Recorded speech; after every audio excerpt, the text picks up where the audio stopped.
There's a lot happening in Washington this week. Stimulus talks, a vote on Judge Amy Coney Barrett's nomination, and here closer to home, Oklahoma seeing record high hospitalizations. We're going to try and get to all of these here. Joining us live this morning to talk about this is Oklahoma U.S. Senator James Lankford.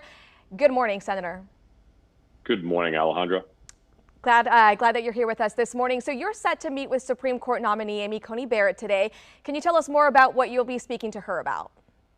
We'll have a one-on-one conversation today, and I'll try to go through some of the details that weren't covered very thoroughly during some of the hearings. Some key issues, things like antitrust monopolies, tribal law, which wasn't covered at all. It's obviously very significant for us in Oklahoma.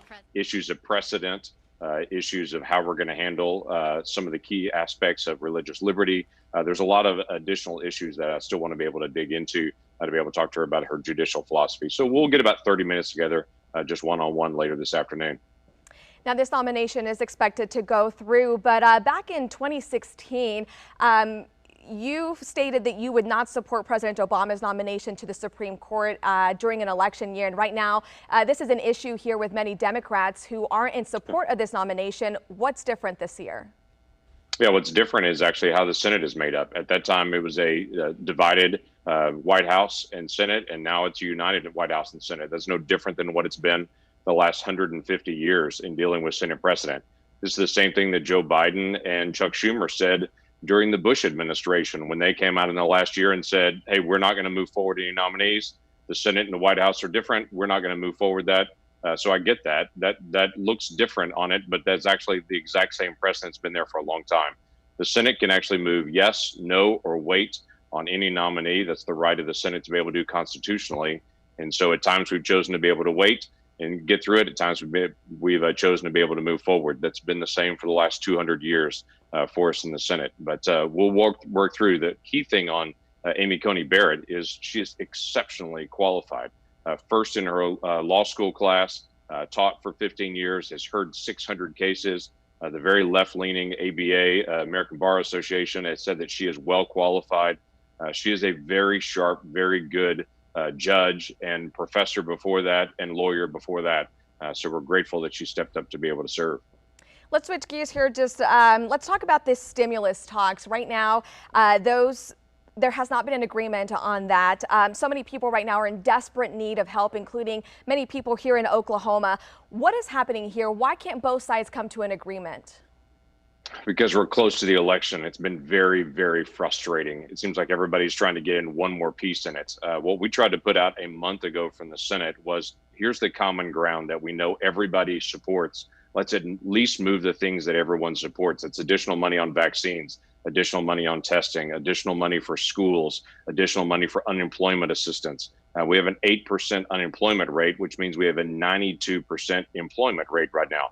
But let's target those folks that are unemployed. Many of them are unemployed based on health conditions that they have, and they can't get back into the workforce. So let's find ways to be able to target relief to them. And our goal was, if we're locked up on some of these issues, then let's at least do the issues that we should have common ground on and move those, because people need the help right now. And for whatever reason, my Democratic colleagues have said, if we can't do everything, we'll do nothing. I'd like for us to be able to do at least what we know we can agree on and keep moving, because people desperately need the help right now. Are you optimistic at all that we'll see any type of legislation before Election Day? I'm not, actually. Speaker Pelosi has made some pretty public comments saying she doesn't want any checks, anything going out right before the election with President Trump's name on it. This seems to be, I don't want anything to be able to move right before the election on that. We'd like to at least move the common ground issues on it, but we'll keep moving, keep working, and see if we can get it done. If we can't get it done in the next 2 weeks, hopefully after the election and all the drama is over on that, we can continue moving, because we'll still have, for the next 2 months after that, the same House, Senate, and White House to be able to work through and to be able to finish the work. Yeah, we know a lot of people are really waiting for some type of help here. Senator, Oklahoma has seen a spike in coronavirus cases, and we've even reported record high hospitalizations. We haven't spoken to you here in a while during this pandemic. Are you satisfied with the state's response to all of this? Yeah, our state's responding like multiple other states around the country. You see a lot of hot spots around the country when you see the heat map. It's not just our state, it's multiple states. And quite frankly, it's multiple countries. Right now, they're seeing large spikes in Germany and in France and in the UK.